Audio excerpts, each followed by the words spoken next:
Hello everyone, welcome to DC teachers academy. ये जो video है ये आपके आने वाले एग्ज़ाम्स जैसे सीटेट, केंद्रीय विद्यालय का एग्ज़ाम या अन्य कोई शिक्षक भर्ती जो भविष्य में आप उसमें अप्लाई करेंगे उन सभी के लिए बहुत ही इम्पोर्टेंट है। तो आज के इस वीडियो में हम डिस्कस करेंगे वंशानुक्रम और वातावरण के कुछ इम्पोर्टेंट क्वेश्चंस को, जो कि कई प्रकार की परीक्षाओं में पूछे गए हैं, जैसे DSSB, सीटेट, यूपीटेट, एचटेट या केवीएस की भर्ती परीक्षाओं में पूछे गए हैं। उन ही क्वेश्चंस को हम यहाँ पर क्या करेंगे, डिस्कस करेंगे। तो पहला क्वेश्चन है, वंशानुगतता का एक विशेष व्यवहार पर प्रभाव दिखता है जब भ्रातृक जुड़वा हमशक्ल जुड़वा की अपेक्षा अधिक समान व्यवहार दर्शाते हैं। तो यहाँ पे आपको दिख रहा होगा भ्रातृक जुड़वा। तो कभी भी आपको अगर कन्फ्यूजन ऐसा होता है तो आप क्या करोगे, यहाँ पे इसकी इंग्लिश देख लोगे। तो इंग्लिश है फ्रैटर्नल ट्विंस। तो फ्रैटर्नल ट्विंस क्या होते हैं, जो क्या होते हैं, भाई होते हैं, मतलब एक ही माता से उत्पन्न जो दो पुत्र होते हैं उनको फ्रैटर्नल ट्विंस कहा जाता है। ठीक है। तो ज़रूरी नहीं है कि इनकी जो है शक्ल एक जैसी हो। अगर एक साथ पैदा हो रहे हैं और शक्ल अलग अलग है तो इनको हम फ्रैटर्नल ट्विंस कहते हैं। ठीक है। और एक होते हैं हमशक्ल ट्विंस, मतलब जो आपके आइडेंटिकल ट्विंस जिनको कहते हैं, जिनकी शक्ल जो होती है बिल्कुल एक दूसरे से मैच करती है, उन्हें हम कहते हैं हमशक्ल जुड़वा। और एक होते हैं कि एक ही समय में पैदा हुए हैं लेकिन उनकी शक्ल अलग अलग है, तो उनको हम कहते हैं भ्रातृक जुड़वा यानी फ्रैटर्नल ट्विंस कहते हैं। तो यहाँ पे कह रहे हैं कि भ्रातृक जुड़वा हमशक्ल जुड़वा की अपेक्षा अधिक समान व्यवहार दर्शाते हैं। कहने का मतलब ये है कि अगर मान लीजिए आइडेंटिकल ट्विंस हुए तो वो ज़्यादा समान व्यवहार दर्शाएंगे, या फिर जो भ्रातृक ट्विंस होते हैं, फ्रैटर्नल ट्विंस होते हैं, वो अधिक समान व्यवहार दर्शाते हैं। तो ये देखा गया है कि जनरली जो आइडेंटिकल ट्विंस होते हैं, यानी ऐसे बच्चे जो एक साथ पैदा होते हैं और जिनकी शक्ल एक जैसी होती है, वो जो है आपको अधिक समान व्यवहार दर्शाएंगे। ठीक है। जैसा पहला बच्चा करेगा वैसा ही दूसरा बच्चा करता है, क्योंकि ऐसा इसलिए होता है क्योंकि ये जो है एक ही जाइगोट से ये लोग इनका जो जब माता का जो भ्रूण होता है उसमें जो एग होता है, एक ही एग के जब दो पार्ट हो जाते हैं तो ये एक ही जाइगोट से बने हुए होते हैं। ठीक है। एक ही भ्रूण से बने हुए होते हैं, तो इसीलिए इनका जो व्यवहार होता है, इनकी शक्ल भी एक जैसी होती है और इनके व्यवहार भी समान होते हैं। तो यहाँ पर हम देख लेते हैं कि भ्रातृक जुड़वा हमशक्ल जुड़वा की अपेक्षा अधिक समान व्यवहार दर्शाते हैं, या हमशक्ल जुड़वा भ्रातृ जुड़वा की अपेक्षा अधिक समान व्यवहार दर्शाते हैं, या फिर हमशक्ल जुड़वा और भ्रातृक जुड़वा दोनों के व्यवहार की अभिव्यक्ति में बहुत कम समानता होती है, या दोनों भ्रातृ जुड़वा और हमशक्ल जुड़वा समान व्यवहार दर्शाते हैं। तो मैंने बताया था जो आइडेंटिकल ट्विंस होते हैं, ऑप्शन नंबर बी यहाँ पे करेक्ट है, हमशक्ल। तो अगला क्वेश्चन है, जीन और गुणसूत्र माता के गर्भ में गर्भधारण के समय बालक में माता पिता से पहलुओं को स्थानांतरित करते हैं। तो आपने पढ़ा होगा जब ये चैप्टर, तो इसमें क्या होता है कि जो जीन और गुणसूत्र होते हैं वो एक तरीके से आनुवांशिक गुणों को स्थानांतरित करते हैं एक पीढ़ी से दूसरी पीढ़ी में। तो ऑप्शन नंबर यहाँ पे क्या हो जाएगा, डी करेक्ट हो जाएगा। ठीक है। अच्छे क्वेश्चंस हैं, ये आपके केंद्रीय विद्यालय के एग्जाम में भी बहुत ही ज़्यादा इंपॉर्टेंट होंगे। यहाँ पर आप देखो, इनमें से कौन सा एक बाह्य कारक है जो एक बालक के वृद्धि और विकास को प्रभावित करता है। तो बालक के वृद्धि और विकास को प्रभावित क्या करेगा, देखो ये पहला है शारीरिक पर्यावरण, बुद्धिमत्ता, जैविक कारक या आनुवंशिक कारक। बहुत ही अच्छा क्वेश्चन है। तो यहाँ पर आप देखोगे बात किसकी की जा रही है, बाह्य कारक की, यानी एक्सटर्नल फैक्टर की बात की जा रही है। यहाँ पे हालांकि बुद्धिमत्ता प्रभावित करेगी, लेकिन बुद्धिमत्ता एक बाह्य कारक नहीं है, ये एक इंटरनल फैक्टर है, तो ये तो आपका ऑप्शन हो नहीं सकता। जैविक कारक भी क्या होता है, एक इंटरनल फैक्टर होता है, ये एक आंतरिक कारक होता है, तो इसको भी नहीं लगाएंगे। ठीक है। आनुवांशिक कारक भी एक आंतरिक कारक होता है। तो यहाँ पे जो आपका राइट ऑप्शन है वो ऑप्शन नंबर ए करेक्ट हो जाएगा। ठीक है। क्योंकि यहाँ पे बाह्य कारक की बात कर रहा है और जल्दी जल्दी में हम क्या करते हैं, गलत ऑप्शन लगा देते हैं, तो यहाँ पे दिक्कत हो जाती है। अगला क्वेश्चन है, गर्भावस्था के दौरान माता का शारीरिक और मानसिक स्वास्थ्य एक खाली स्थान कारक है जो एक बालक की वृद्धि और विकास को प्रभावित करता है। तो माता का शारीरिक और मानसिक विकास, आप खुद बताइए कौन सा कारक है, आंतरिक कारक है या बाह्य कारक है। तो ऑब्वियस सी बात है, ये क्या है, आपका बाह्य कारक होता है। ठीक है। आगे हम पढ़ेंगे, के अनुसार, खालिस्तान के अनुसार पर्यावरण वह है जो एक वस्तु के तुरंत चारों ओर है और उस पर प्रत्यक्ष प्रभाव डालता है। तो यहाँ पे ये किसने कहा है? ये आपका कहा है गिलबर्ट ने। ठीक है, ये तो डायरेक्टली आपके एक तरीके से स्टेटमेंट है, तो आपको ये याद ही करने पड़ेंगे, इसका कोई तरीका नहीं है। आगे हम देखते हैं, खालिस्तान और पर्यावरण का ज्ञान सभी प्रकार के बालकों को संभालने के लिए एक शिक्षक के लिए अत्यंत आवश्यक है। तो देखो यहाँ पर पर्यावरण के साथ हमेशा क्या लगता है? तो पर्यावरण के साथ हमेशा वंशानुक्रम लगता है। तो ठीक है, तो यहाँ पे जो आपका ऑप्शन हो जाएगा वो आनुवांशिक हो जाएगा। ठीक है, यानी आनुवांशिक या वंशानुक्रम और वातावरण एक तरीके से एक ही सिक्के के दो पहलू होते हैं। तो कहीं भी अगर रिक्त स्थान में इस तरीके का क्वेश्चन आपसे पूछा जा रहा है, खालिस्तान और पर्यावरण, और उसके साथ में वंशानुक्रम दिया हुआ है या आनुवांशिक दिया हुआ है, तो आप हमेशा उसी ऑप्शन को चुनोगे। ठीक है, तो यहाँ पे हमने आनुवांशिक लगा दिया। आगे हम देखें, विभिन्न पहलुओं जैसे कि भाषा, अर्थव्यवस्था, शिक्षा और मानव सभ्यता के विभिन्न पहलुओं आदि को सामूहिक रूप से कहा जाता है। तो यहाँ पे आप देख रहे हो कि विभिन्न पहलुओं जैसे कि भाषा, ठीक है, फिर हो गया अर्थव्यवस्था, शिक्षा और मानव सभ्यता के विभिन्न पहलुओं आदि को सामूहिक रूप से क्या कहा जाता है? जीवन सहायक वातावरण, ऐसा कोई वातावरण होता ही नहीं जीवन सहायक, कभी आपने पढ़ा ही नहीं होगा।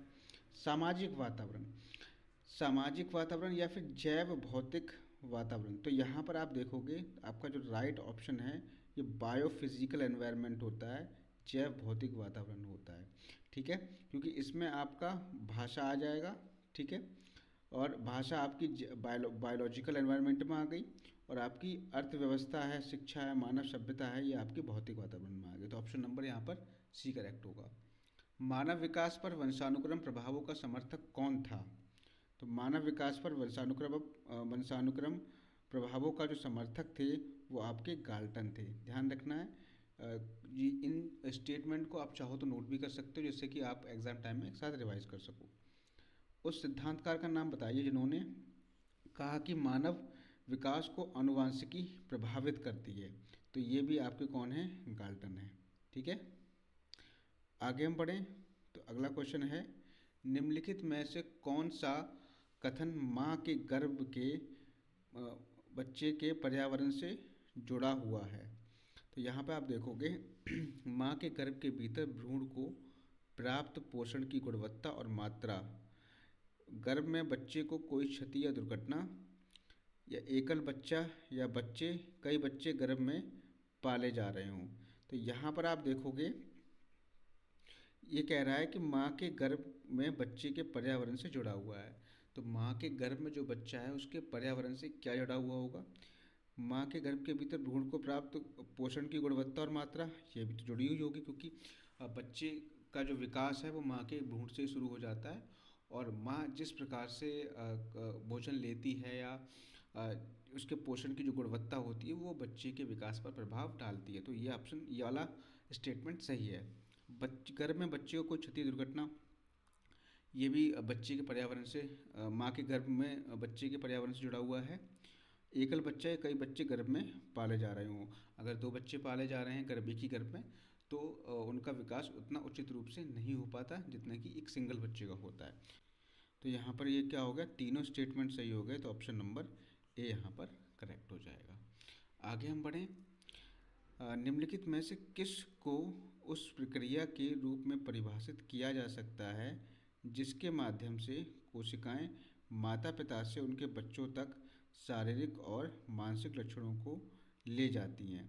तो सिंपल सी बात है, इसको हम क्या कहते हैं? आनुवांशिकता कहते हैं। ठीक है, यही एक आनुवांशिक गुण में क्या आ जाते हैं? आपके जीन्स और गुणसूत्र आ जाते हैं, जो गुणों को यानी अपने गुणों को अपने माता पिता से अन्य पीढ़ी में स्थानांतरित करते हैं।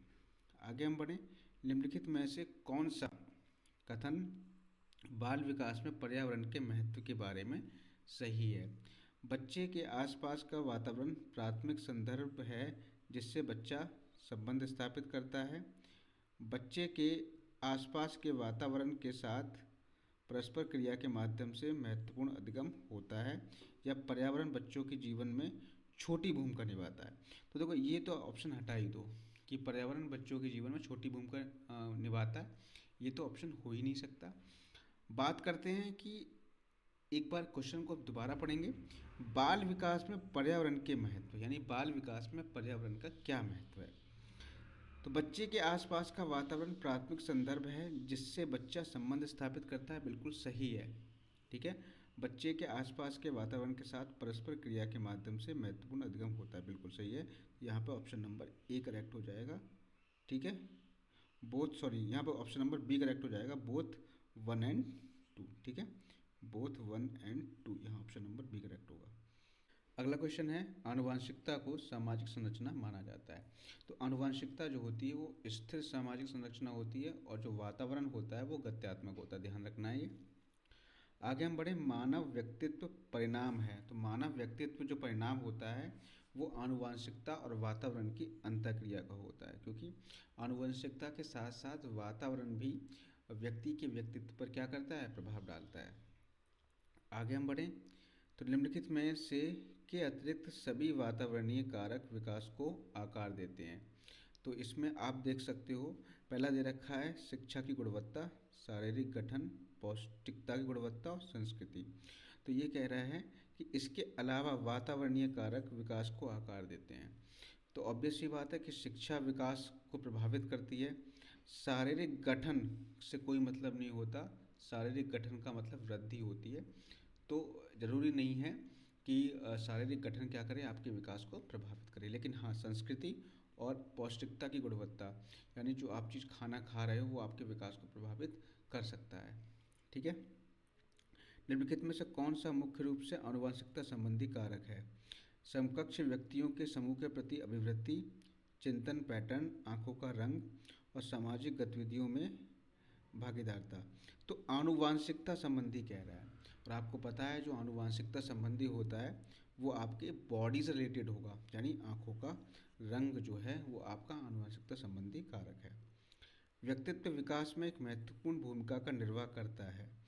तो सिंपल सी बात है, कहीं भी अगर आनुवांशिक और वातावरण का मिश्रण दे रखा है तो मैक्सिमम केसेस में ऑप्शन जो होता है आपका वही सही होता है। तो ऑप्शन नंबर यहाँ पर सी राइट हो जाएगा। आगे हम बढ़ें, प्राथमिक कक्षा में सकारात्मक वातावरण निर्मित करने के लिए एक शिक्षक को सुबह प्रत्येक बच्चे का अभिवादन करना चाहिए। नॉट ए गुड चॉइस, ये आपके एक चॉइस नहीं है, प्रत्येक बच्चे का अभिवादन करना चाहिए, इससे अच्छा और भी हो सकता है। विभेद नहीं करना चाहिए और प्रत्येक बच्चे के लिए समान लक्ष्य सुनिश्चित करने चाहिए। समूह गतिविधि के दौरान समाज मिति के आधार पर उन्हें अपने समूह बनाने की अनुमति देनी चाहिए, या सकारात्मक अंत संबंधी कहानी सुनाई जानी चाहिए। तो यहाँ पर आप देख रहे हो विभेद नहीं करना चाहिए, सही बात है, और प्रत्येक बच्चे के लिए समान लक्ष्य सुनिश्चित होने चाहिए। ठीक है, तो ऑप्शन नंबर बी यहाँ पर राइट हो जाएगा। आगे हम बढ़ें, अगला क्वेश्चन है बच्चे के विकास में आनुवांशिकता और वातावरण की भूमिका के बारे में निम्नलिखित में से कौन सा कथन सत्य है। समवयस्कों और पितृक का सापेक्ष योगदान योगात्मक नहीं होता। आनुवांशिकता और वातावरण एक साथ परिचालित नहीं होते, ये तो गलत बात है, एक साथ इफेक्ट डालते हैं, एक साथ परिचालित होते हैं। सहज रुझान वातावरण से संबंधित है, जबकि वास्तविक विकास के लिए आनुवांशिकता जरूरी है। वास्तविक विकास के लिए आनुवांशिकता जरूरी है, ऐसा कुछ भी जरूरी नहीं है। ठीक है, तो जो एक्चुअल डेवलपमेंट होता है वो आपके आनुवांशिकता से संबंध नहीं रखता, वो आपकी संस्कृति से, आपकी भाषा से, आप किस प्रकार का भोजन ले रहे हो उसकी पौष्टिकता से संबंध रखता है, जैसे कि हमने डिस्कस किया था। और आपके मेनली जो चीज़ है, आपके आसपास आप किन लोगों में रह रहे हो, ठीक है, आपकी शिक्षा कैसी है, उस पर वो ज़्यादा इफेक्ट करते हैं डेवलपमेंट को, ना कि कोई आनुवांशिकता। तो ये भी गलत हो जाएगा। आनुवांशिकता और वातावरण दोनों के बच्चे विकास में 50% योगदान देते हैं, नहीं ऐसा कुछ भी नहीं है। जरूरी नहीं है कि दोनों बच्चे के विकास में 50-50% योगदान दें, कभी कभी आनुवांशिकता प्रभावी हो जाती है तो कभी वातावरण भी प्रभावी रहता है। तो ऑप्शन नंबर ए यहाँ पे करेक्ट होगा।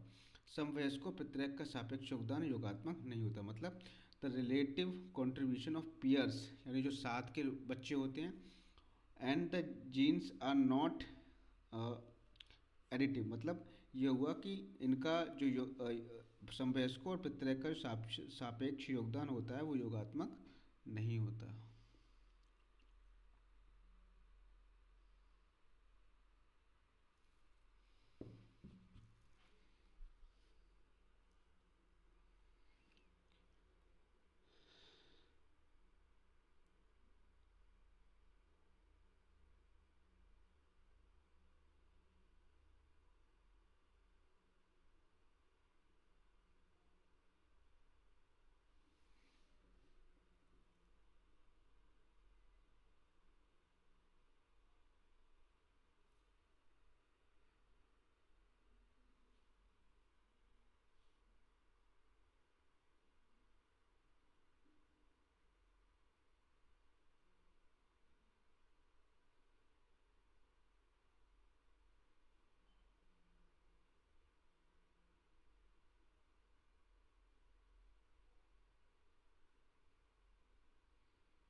तो यहाँ पे आपका राइट ऑप्शन हो जाएगा, समवयस्कों और पितृ का सापेक्ष योगदान योगात्मक नहीं होता। मतलब आपके जो पीयर्स होते हैं और जो आपके जीन्स होते हैं उनका जो योगदान होता है वो एक साथ नहीं होता। ठीक है, दोनों का योगदान अलग अलग होता है।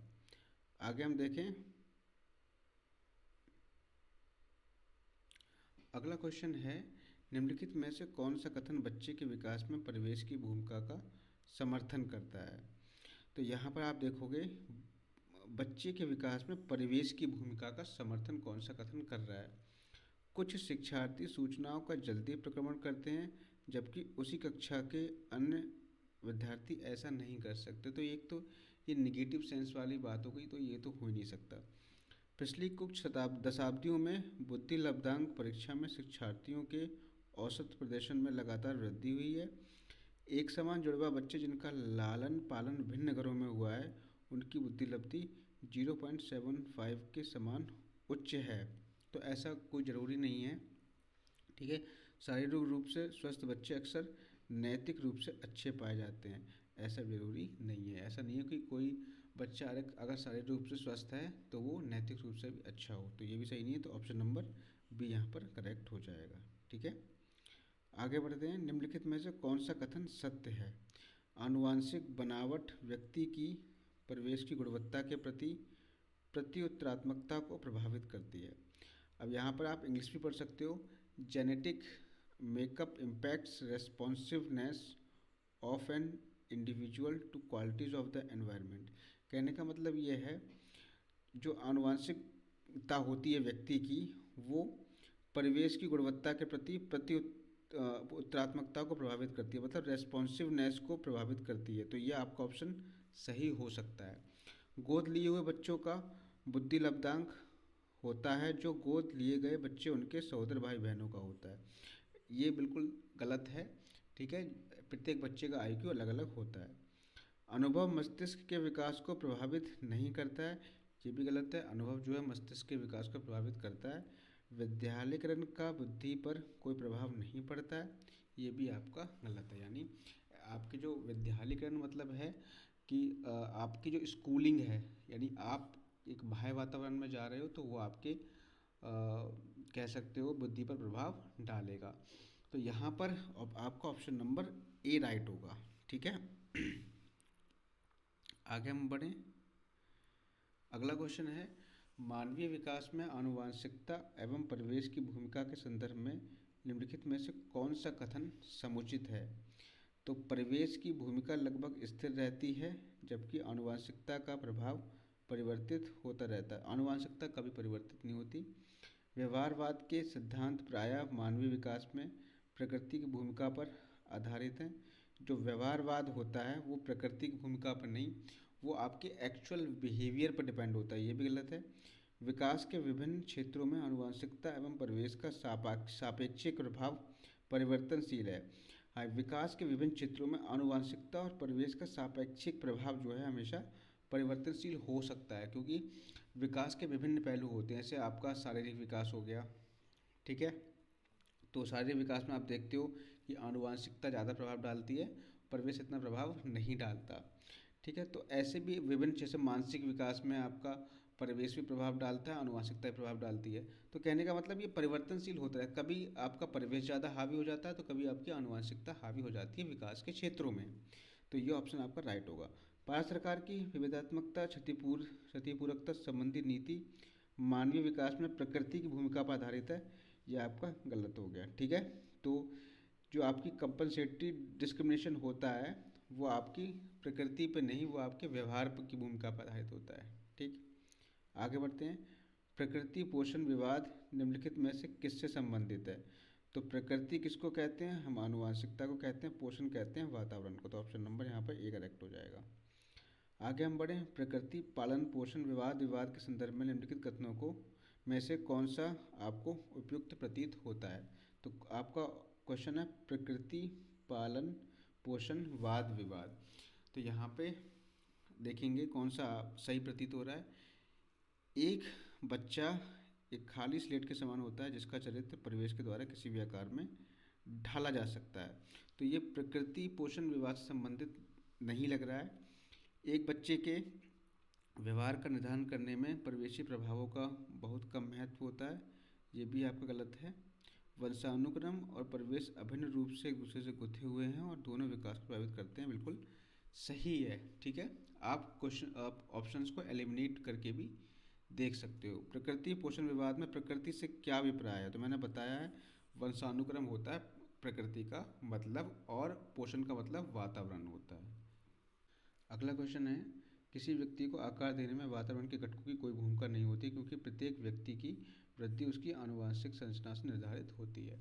तो ये कथन क्या होगा? तो यहाँ पर आप देखोगे कि यहाँ पर सिर्फ और सिर्फ आनुवंशिकता के बारे में बात की गई है, लेकिन ये देखा गया है कि व्यक्ति को आकार देने में उसके वातावरण की भी भूमिका होती है, क्योंकि अगर आप बाह्य रूप से भोजन अच्छा लोगे तो एक तरीके से वो भी आपकी बॉडी पर, आपके शारीरिक विकास पर प्रभाव डालेगा। तो कहने का मतलब ये है कि ठीक नहीं है, क्योंकि वातावरण के घटक किसी भी वृद्धि को विकास में कम योगदान करते हैं, गलत हो गया। ठीक नहीं है, क्योंकि बहुत से शोध ये सिद्ध करते हैं विकास में वातावरण का बड़ा प्रभाव पड़ सकता है। तो ऑप्शन नंबर बी यहाँ पर करेक्ट होगा। एक 6 वर्ष की लड़की खेलकूद में असाधारण योग्यता का प्रदर्शन करती है। उसके माता पिता दोनों खिलाड़ी हैं, उसे नित्य प्रशिक्षण प्राप्त करने भेजते हैं और सप्ताहांत में उसे प्रशिक्षण देते हैं। बहुत संभव है कि उसकी क्षमताएं निम्नलिखित दोनों के बीच परस्पर प्रतिक्रिया का परिणाम होंगी। तो सिंपल सी बात है, आनुवांशिकता और पर्यावरण। देखो जहाँ पर ये ऑप्शन दिख रहा है तो मोस्टली केसेस में वही आंसर आपका हो सकता है। ठीक है, आगे आप देखोगे रिक्त स्थान तथा रिक्त स्थान की विशिष्ट अन्योन्य क्रिया का परिणाम, तो वंशानुक्रम और वातावरण। ठीक, आगे हम बढ़े।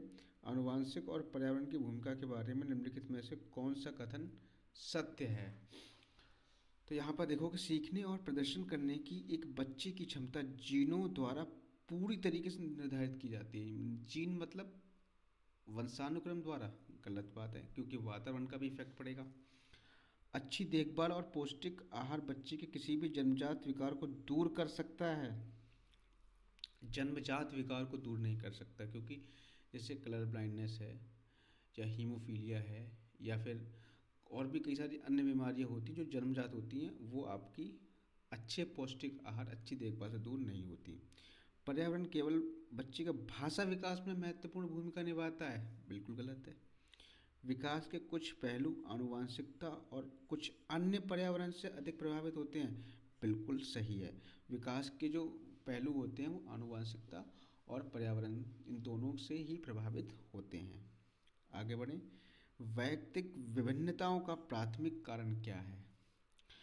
तो भाई साहब जहाँ पे मैंने बताया है आपको आनुवांशिक और पर्यावरण दोनों की बात आ गई हो, तो वही आपका यहाँ पर राइट आंसर हो जाएगा। आगे हम देखें, मानव विकास के संदर्भ में आनुवांशिकता पर्यावरण की भूमिका के बारे में निम्नलिखित कथनों में से कौन सा सही है? ठीक है, तो यहाँ पर आप देखोगे आनुवांशिकता एवं पर्यावरण दोनों एक जटिल पारस्परिक क्रिया के रूप में मानव विकास को प्रभावित करते हैं। तो ये ऑब्वियसली बात है, मैं यही आपको कहता हुआ आ रहा हूँ कि दोनों की जो पारस्परिक क्रिया है वो इसको प्रभावित करेगी। आगे हम बढ़ जाते हैं।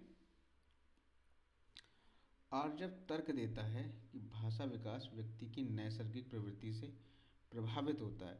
नैसर्गिक मतलब आपकी नेचुरल, जबकि सोनाली महसूस करती है कि परिवेश से ही प्रभावित होता है। तो इनके बीच बीच किस चर्चा पर बहस हो रही है?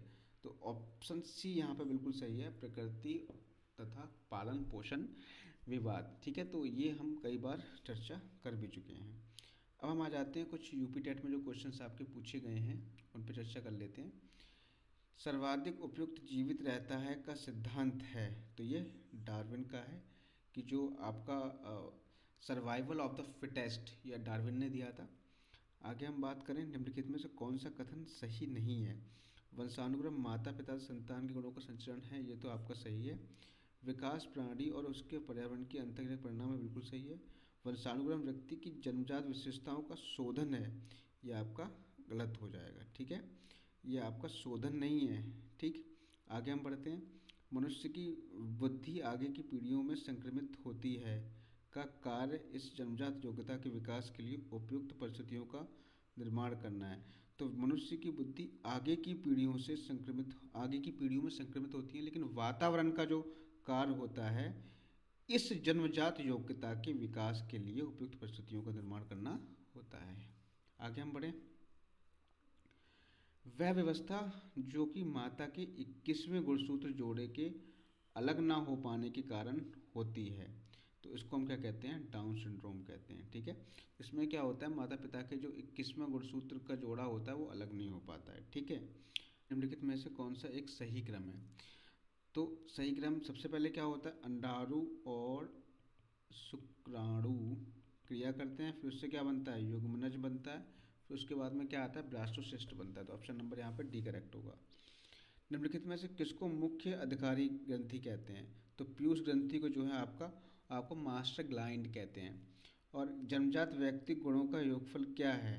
तो जन्मजात व्यक्तिक गुणों का योगफल जो है आपका वंशानुक्रम को हम कहते हैं। ठीक है, आगे हम बात करें। सामान्य पुरुष में एक्स वाई गुणसूत्र होते हैं, जबकि सामान्य महिला में क्या होते हैं, एक्स एक्स होते हैं, तो आपको पता ही होगा। आगे हम बात करें के अनुसार बालक का विकास आनुवांशिकता और वातावरण का गुणनफल है, यह आपका वुडवर्थ के अनुसार है। ठीक है, कॉलिसिस्टोकाइनिन एक हार्मोन है जिसकी सुई यदि दे दी जाए तो इससे प्राणी में क्या होती है, भूख कम हो जाती है, ध्यान रखना है। ठीक है, कॉलिसिस्टोकिनिन केंद्रीय तंत्रिका तंत्र में क्या होता है, तो इसमें मेरुदंड और मस्तिष्क दोनों ही सम्मिलित यहाँ पर होते हैं। सामान्य संयुक्त कोशिका में गुणसूत्रों के जोड़ों की संख्या कितनी है? तो यहाँ पे 23 जोड़े होते हैं। किसे सुजन शास्त्र के का पिता कहा जाता है? तो सुजन शास्त्र का पिता गाल्टन को कहा जाता है, ये आपको ध्यान रखना है। ठीक है, गाल्टन को कहा। निम्नलिखित में से कौन सी एक अंतःस्रावी ग्रंथि नहीं है? तो यहाँ पे आपकी जो लार ग्रंथि है वो अंतःस्रावी ग्रंथि नहीं है, बाकी एड्रिनल, पीयूष, थायराइड, ये सब क्या है, अंतःस्रावी ग्रंथियाँ होती हैं। ठीक है, अब अगला क्वेश्चन है, हेरिडेटरी जीनियस नामक पुस्तक किसके द्वारा लिखी गई है? तो वो गाल्टन के द्वारा लिखी गई है। यहाँ पे हम बात कर लेते हैं रीट के कुछ क्वेश्चंस हैं। जैसे कि आपको पता है कि रीट का आपका वैकेंसी आ चुकी हैं, तो उनके पेपर के लिए भी इम्पोर्टेंट क्वेश्चन नहीं है। मानव विकास किन दोनों के योगदान का परिणाम है? तो मानव विकास वंशानुक्रम और वातावरण के योगदान का परिणाम है। व्यक्तित्व एवं बुद्धि में वंशानुक्रम की नामात्र की भूमिका होती है, महत्वपूर्ण भूमिका होती है, अपूर्वनीय भूमिका होती है, या आकर्षक भूमिका होती है? तो व्यक्तित्व बुद्धि में मेनली जो भूमिका होती है वो वातावरण की होती है, ना कि वंशानुक्रम की। तो यहाँ आपका ऑप्शन नंबर ए राइट हो जाएगा। ठीक है, अगला देखें। संज्ञानात्मक विकास में वंशानुक्रम निर्धारित करता है मस्तिष्क जैसी शारीरिक संरचना के मूलभूत स्वभाव को। बिल्कुल, संज्ञानात्मक का विकास का मतलब ही क्या होता है, मस्तिष्क से संबंधित विकास होता है। तो ऑप्शन नंबर ए करेक्ट हो जाएगा, आगे पढ़ने की जरूरत ही नहीं है। अगला हम देखें, अगला क्वेश्चन है, वातावरण वह भारी शक्ति है जो हमें प्रभावित करती है, किसने कहा था? यह आपका रॉस ने कहा था। निम्नलिखित में से कौन सा वंशानुक्रम का नियम नहीं है? तो समानता का नियम भी होता है, भिन्नता का भी होता है, प्रत्यागमन का भी होता है, और आपका अभिप्रेरणा का नियम यहाँ पर नहीं होता है। तो ऑप्शन नंबर यहाँ पर डी करेक्ट हो जाएगा। ठीक है, आगे हम बढ़े। मनुष्य जीवन का आरंभ मूलतः घटित होता है। तो मनुष्य जीवन का आरंभ जो है दो कोश, एक केवल एक कोश में, कई कोश में। तो ये आपका सिंगल सेल में होता है। ठीक है, एक बच्चा जो कि एक विशेषता में उच्च या निम्न है बाद की उम्र में भी रहेगी, यह बयान के महत्व पर जोर देता है। तो देखो, एक बच्चे की विशेषता जो कि मौखिक क्षमता मान लो में उच्च या निम्न जो बाद की उम्र में भी रहेगी, तो वो आनुवांशिकता है। ठीक है, आनुवांशिकता हमेशा उम्र भर ही रहती है, ये आप कह सकते हो। आनुवांशिकता की इकाई क्या है? तो आनुवांशिकता की इकाई है जीन। ठीक है, क्वेश्चन है, वंशानुक्रम तथा वातावरण के संबंध का एक व्यक्ति की वृद्धि पर प्रभाव निम्नलिखित में से एक के अनुसार होता है। तो यहाँ पर जहाँ पर वातावरण और वंशानुक्रम दोनों की बात की जाए, ठीक है, तो ऑप्शन नंबर डी राइट हो जाएगा। वंशानुक्रम के संदर्भ में गलत कथन निम्नलिखित में से कौन सा है? तो यहाँ पर आप देखोगे गलत की बात कर रहा है। वंशानुक्रम बालक का लिंग निर्धारित करता है, ये तो आपका सही है। क्या शारीरिक संगठन में महत्वपूर्ण योगदान देता है? ये भी सही है। ये जुड़वा बालकों के जन्म में योगदान देता है, ये बिल्कुल सही है। इसमें रुचि, अभिवृत्ति, पसंद नापसंद, मस्तिष्क की संवेदना, भावनाएं समावेशित होती है, ये आपका गलत हो जाएगा। तो कहने का मतलब ऑप्शन नंबर डी राइट होगा यहाँ पे। ठीक है, आगे हम बात करें, एक बालक में कितने जोड़ी गुणसूत्र पाए जाते हैं? तो आपको पता ही होगा। ये आनुवांशिकता सबसे महत्वपूर्ण भूमिका का निर्वहन करती है। तो आनुवांशिकता बालक के शारीरिक विकास में। ठीक है, आगे हम बात करें, एक बालक जो किसी एक विशेषता में उच्च और निम्न है बाद के वर्षों में इसी तरह का रहता है, तो ये किसके महत्व को? तो ऑप्शन नंबर यहाँ पर ए हो जाएगा, आनुवांशिकता। आनुवांशिकता मैंने आपको बता ही रखा है कि अगर वो बाद में भी एक समान गुण प्रदर्शित कर रहा है तो वो आनुवांशिकता का प्रभाव है। आगे हम देखें, कुछ मामलों में बच्चे अपने माता पिता की तुलना में कम मानसिक योग्यता वाले दिखाई पड़ते हैं तथा ठीक उल्टा दृश्य भी दिखाई पड़ता है। वंशानुक्रम का ये नियम क्या कहलाता है? ये प्रत्यागमन का नियम कहलाता है, ध्यान रखना। मैंने आपका वीडियो बना भी रखा है वंशानुक्रम वातावरण पे, आप उसको जाके चेक कर सकते हो। ठीक है, प्रत्यागमन का नियम क्या कहता है कि इसमें बच्चों के अंदर उल्टे गुण पैदा होते हैं। अगर माता पिता आपके अगर काले हैं तो बच्चा गोरे रंग का होता है, तो ये उल्टे गुण प्रदर्शित करते हैं। माता पिता अगर मानसिक रूप से तीव्र हैं तो बच्चा हो सकता है मंदबुद्धि वाला पैदा हो, तो इसे प्रत्यागमन का नियम कहते हैं। एक बालक का आहार उसकी लंबाई कितनी होगी इसको प्रभावित करता है, और यहाँ तक कि बालक के कितने प्रभावी तरीके से चिंतन करेगा एवं समस्याओं का समाधान करेगा, इसे भी प्रभावित करता है। इस उदाहरण में विकास मुख्यतः प्रभावित होता है। तो इस उदाहरण में विकास मुख्यतः किसके द्वारा प्रभावित हो रहा है? वातावरण द्वारा। ठीक है, आगे हम बात करें, निम्नलिखित में से मनोवैज्ञानिक ने अपनी पुस्तक हेरिडिटरी जीनियस में वैयक्तिक विभेद का वैज्ञानिक ढंग से विवेचन किया है? तो वो सर फ्रांसिस गाल्टन ने। निम्नलिखित में से कौन सा विकल्प विकास के ऊपर आनुवंशिकता के प्रभाव की मात्रा का वर्णन करता है? तो आनुवंशिकता निर्धारित करती है कि हम किस सीमा तक जाएंगे। आनुवंशिकता निर्धारित करती है कि हम किस सीमा तक जा सकते हैं। हम किस सीमा तक जाएंगे इसका प्रधान निर्धारक आनुवंशिकता है, या हम किस सीमा तक जा सकते हैं इसका प्रधान निर्धारक आनुवंशिकता है। तो हम किस सीमा तक जा सकते हैं इसका जो प्रधान निर्धारक होता है वो आनुवंशिकता होती है। ऑप्शन नंबर डी करेक्ट है। वंशानुक्रम वास्तव में वाहक है। तो वंशानुक्रम एक तरीके से बायोलॉजिकल फैक्टर होता है, तो जैविक हो गया। वंशानुक्रम तथा वातावरण के संबंध का व्यक्ति की वृद्धि पर निम्नलिखित में से एक के अनुसार होता है। यानी वंशानुक्रम और वातावरण के संबंध का व्यक्ति की वृद्धि पर प्रभाव निम्न में से एक के अनुसार होता है। तो वंशानुक्रम व्यक्ति को प्रभावित करता है, वातावरण व्यक्ति को प्रभावित करता है, वंशानुक्रम वातावरण व्यक्ति को प्रभावित करता है, या वंशानुक्रम वातावरण व्यक्ति को प्रभावित करता है। तो ऑप्शन नंबर यहाँ पे तो कोई दोनों ही एक चीज़ दे रखी है, यहाँ पे एक में होगा नहीं, एक में करता है, तो ऑप्शन नंबर यहाँ पर डी करेक्ट हो जाएगा। ठीक है, वंशानुक्रम के संदर्भ में निम्नलिखित में गलत कथन कौन सा है? वंशानुक्रम बालक का लिंग निर्धारित करता है, ये तो सही है। शारीरिक गठन में महत्वपूर्ण भूमिका निभाता है, सही है। जुड़वा बालकों के जन्म में योगदान देता है, सही है। तो ऑप्शन नंबर डी यहाँ पर गलत हो जाएगा। एक बालक में कितने गुणसूत्र होते हैं? तो सबको पता ही है ये। आनुवांशिकता सबसे महत्वपूर्ण भूमिका का निर्वहन करता है तो बालक के शारीरिक विकास में। तो ये कुछ क्वेश्चन ये रिपीट थे।